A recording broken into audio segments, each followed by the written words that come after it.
your host, Kelly Evans, with my co-host, Austin Evans. I've been thinking, Austin, that, this podcast is titled Mama Mystery, but you've been on every episode. So now it's Papa Mystery. So now it's Mom and Pop's Mystery. I don't know. That didn't flow as well. Mommy and Daddy's Mystery. You don't like that one either. I'm just going to... Nope, I'm not. Well, maybe I should change the name. No, Mama Mystery's good. Why? No. Everybody likes Mama Mystery. Okay. Well, I've just been thinking about it because now I can't do an episode without you. No, that's not true. You do good without me. No, but I don't. I don't want to do them without you.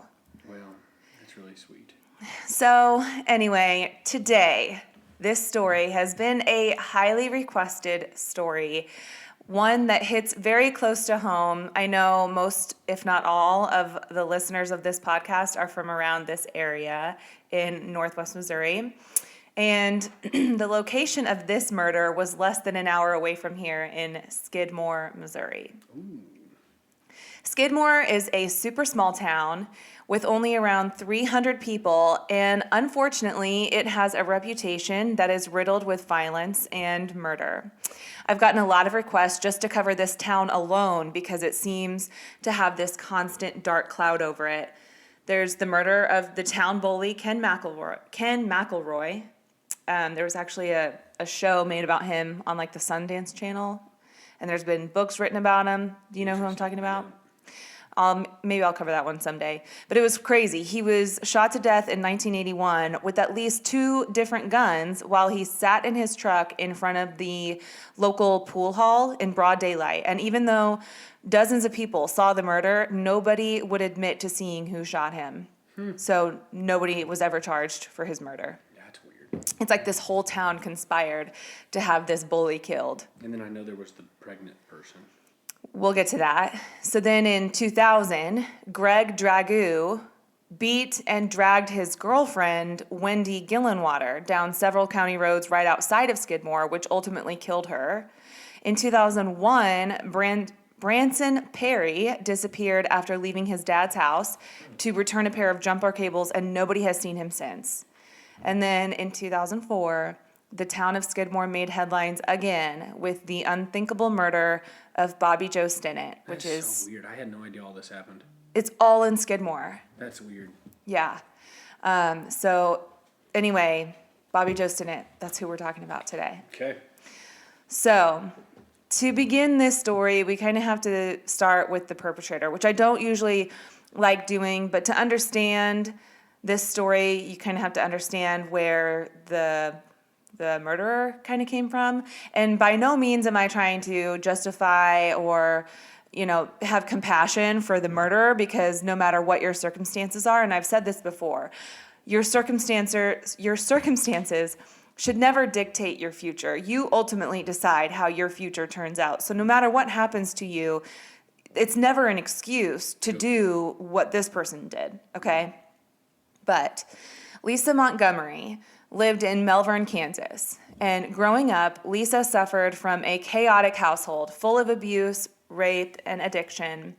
She was raped by her stepfather for years, and when she was 14, her mom found out about this and threatened her with a gun to her head. There were also allegations that she was sex trafficked and gang raped. So in an attempt to escape this situation, Lisa got married at the age of 18. The couple had 4 children, and then in 1990, Lisa had her tubes tied. And that's important. She had her tubes tied. Her first marriage inevitably failed, and shortly after the split, she married her second husband, Kevin, in year 2000. And I'm not sure if Kevin was aware of Lisa getting her tubes tied, but she would go on to claim that she was pregnant multiple times throughout their marriage. She would tell friends and family she was expecting, but in reality, this was an impossibility. So her pregnancies, quote, pregnancies, would always end in devastating miscarriages. But obviously, she wasn't having miscarriages. She was never pregnant. And this is so weird because for someone to lie about something so crazy like that is so outlandish, but I know people who have lied about, one, being pregnant. I've known people to lie about having cancer. And people who go to that extent to garner sympathy or attention or whatever their excuse is, it's something I cannot wrap my head around. Yeah. But I've known at least 3 people who have lied about big things like that. And it's like, what the heck? Mm-hmm. It's weird. I don't get it. So anyway, in 2004, sad, lonely Lisa joins a chat group called Ratter Chatter. And this was a chat room for people who loved or were looking for little rat terrier dogs, which, no offense to rat terrier owners, but that is like my least favorite dog. And you love dogs. And I love dogs, but I've never met a rat terrier that I liked. That's a hideous breed. They're awful. I'm so sorry if you have a rat terrier. No offense. I just can't cuddle with a rat terrier. They bark, they're bony. Ankle biters. They're just I mean they're rat terriers. Like, it's in the name. They're a rat. Oh man, I'm probably going to get some hate for that, but I don't even care. I stand by what I said. I said what I said. Anyway, in this chat room, Lisa meets a woman named Bobbie Jo Stinnett. Bobbie Jo and her husband Zeb were dog breeders living in Skidmore, Missouri. They owned their own business called Happy Heaven Farms, where they sold the terriers that they bred. Lisa and Bobbie Jo bonded quickly through this chat room. However, Lisa didn't tell Bobbie Jo that her name was Lisa. She told Bobbie Jo that her name was Darlene Fisher. So Bobbie Jo told Darlene, or Lisa, that she was 8 months pregnant with her first child. And what do you know? Lisa says, "Hey, I'm pregnant too."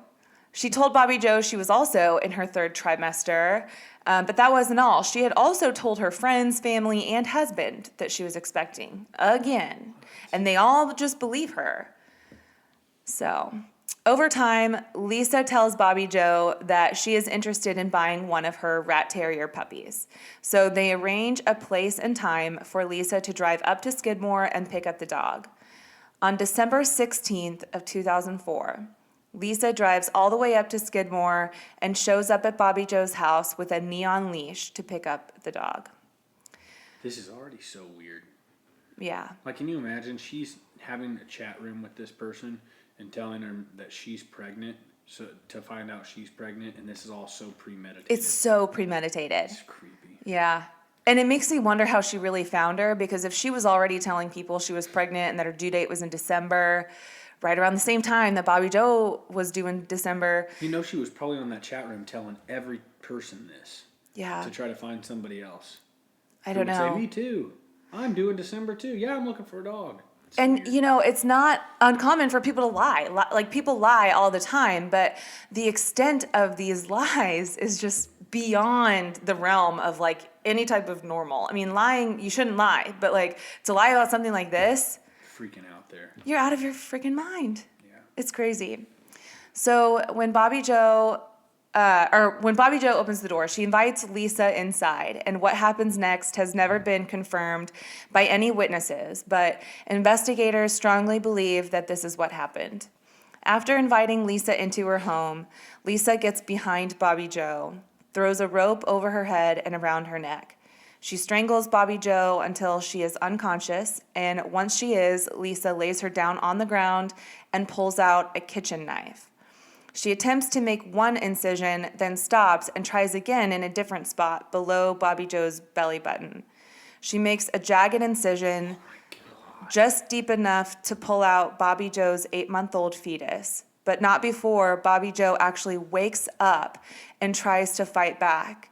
Defensive wounds found on Bobbie Jo, coupled with the smearing of blood all over the room, indicate that at some point there was a struggle between the two women, and Bobbie Jo fought for her life.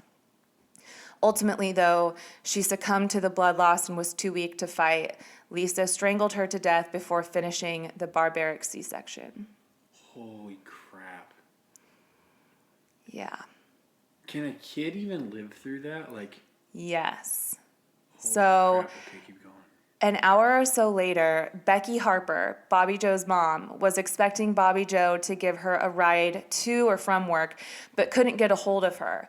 She would call and call, but Bobbie Jo would never answer. So Becky goes to her house and discovers Bobbie Jo on the floor of the living room, surrounded by blood. She calls 911 and tells the operator that it looks like her daughter's stomach exploded. Police arrive, and a deputy begins to perform CPR until the paramedics arrive. And when they do, the officer tells the EMT, the mom says she's 8 months pregnant. But when the EMT kneels down to assist, he finds the umbilical cord hanging out of her body, and it's been cut. What? He tells the officer, there's no baby here, you need to find the baby. So Bobbie Jo is rushed to St. Francis Hospital in Maryville, but she was pronounced dead prior to arrival. It didn't take long for investigators to find out who last saw Bobbie Jo. They logged onto her computer and saw the chat room with the information from Darlene Fisher, and just like that, they had their first lead. They knew if they were going to find Bobbie Jo's baby alive, they had to act fast, and they did.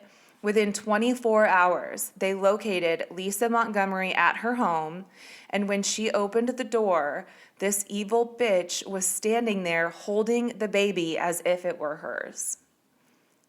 Lisa Montgomery. Lisa Montgomery. Oh, that's the chick. Wait, I'm confused. Everybody else is probably following. I'm not. Darlene, I thought you just said that the police got on there and logged on, and the last person she had contact with was Darlene Fisher, because that's Lisa said her name was Darlene Fisher. Oh, she gave her okay. a fake name. Got remember? it. Fake name. Yeah. So they find her, and it's actually Lisa. Correct. Okay. Yeah. All right, back on track. Yep.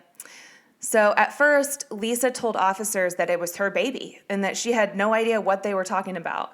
The police took the baby, gave her a complete medical exam, and determined that she was okay, and returned her to Bobbie Jo's husband, Zeb. When Lisa was arrested, she was charged with kidnapping resulting in death and was facing life in prison with the possibility of the death penalty. The defense tried to paint her as a victim of mental illness. However, when she was examined by a mental health professional, this doctor indicated that he did not believe she suffered from any mental disease or defect. He said she did not have a mental disorder and that she was just a manipulative, cunning liar. To prove this, evidence showed that Lisa had printed out someone else's ultrasound from the internet and pasted her name on the ultrasound to make it look like it was hers.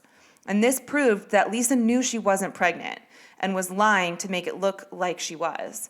She was also tested to determine if she suffered from a mental disorder, but the results showed that she lacked remorse, was manipulative, a pathological liar, and failed to accept responsibility.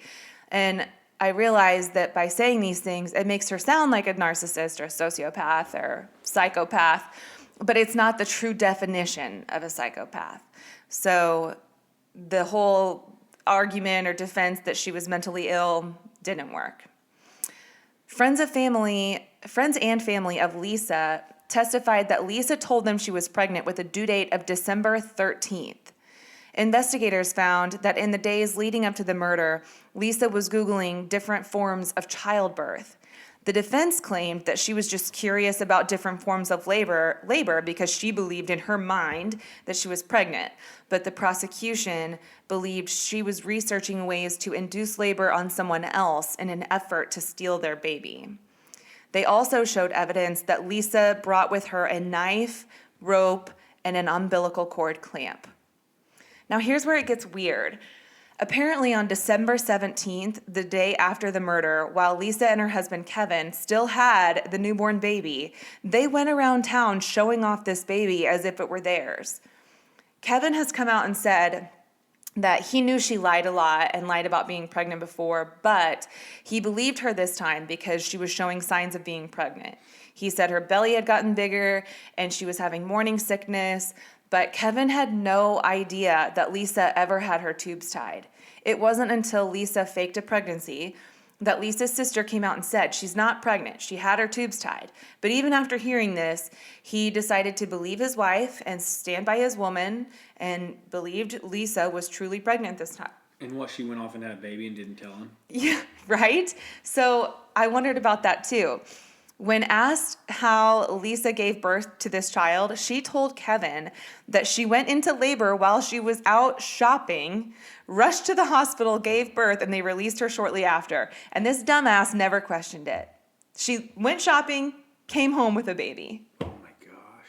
Like, how dumb can you be? I understand that there's a lot of guys who don't know how things work and like the female body or whatever, pregnancy, whatever, okay? I get it. But how can you be that dumb? Oh, that's ridiculous. I mean, I can't wrap my head around that either. Yeah. So ultimately, a jury finds Lisa guilty for murder, and the jury recommends the death penalty. And here's the best part of this whole story. Her execution date is in 1 month. On December 8th, she will be executed by lethal injection, and she will be the 4th woman to be executed by the federal government, but the first in over 70 years. So in 1865, Mary Surratt was sentenced to death for planning to execute Abraham Lincoln, and she was hanged. In 1953, Ethel Rosenberg was electrocuted for spying on behalf of the Soviet Union. The third woman who grew up only 20 minutes from Skidmore, but in the same county, like Nottoway County, right? Her name's Bonnie Hetty. Well, she was also executed in 1953 for kidnapping and murdering a 6-year-old boy from Kansas City whose father was a multimillionaire, and she asked for the biggest ransom in U.S. history. At the time, she demanded $600,000, which would be like $5.7 million today. Oh my God. And now here we are, just about a month, less than a month out from Her getting executed. her getting executed by lethal injection. Wild. I mean, that's the most. I look what she did. Yeah, That's crazy. So, is this kid still alive? she is alive It's and a well. girl. Yeah, it's a little girl. Imagine that story. So, how old is she now? She's 20 2004, years old now, or so 16 years old. Yeah, she would be Have you ever 16. looked her up? No, gosh, no. I mean, there's cases where I might look up like a parent or like a husband or whatever, but I do not want to, like, I don't even want to say her name. No, and I wouldn't want you to talk to her and stuff. I just, Yeah. like, that is so. But no, I didn't even look her up. I know her name, but I didn't bother trying to find her because I just can't even imagine. She's got a hard enough life as it is, just having that be the entrance into this world. Like, That's your story. that's horrible. And like I said in the beginning, your circumstances don't have to dictate your future. And I hope to God that her future is bright and, positive, and that she leads a good, positive life in honor of her mother. But I mean, I just can't even imagine that. That's heartbreaking. And to know that her mom fought, I think it's bittersweet.